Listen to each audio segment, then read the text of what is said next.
How to make simple sleep tracker by duration and Notion. Want to track your sleep without complicated apps? Let's build a simple sleep tracker in Notion. So to create a new template, simply click on this plus icon at the right side of private, and that will allow you to create a new page.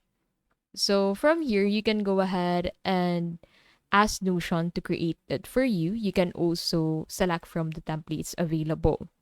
So if you want to use templates, you can go ahead and head over into the templates tab and then look for sleep tracker.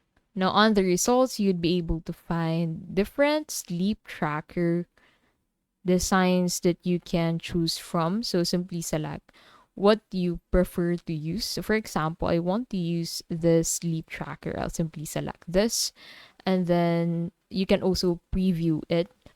So you'll be able to view how it would look like on your page. Now you can go ahead and click on this add button to add this to the Notion page where you want to add it. Then once you check your Notion pages, you should find it at the top.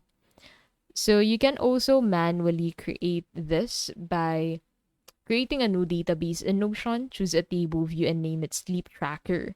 Now, add properties such as date for the day you slept, sleep start with date and time, wake up with date and time, and duration, which will calculate with a formula. So in the duration column, paste the formula date between prop, wake up, prop, sleep start, minutes divides 60. This calculates the difference between wake up and sleep start in minutes, then converts it into hours.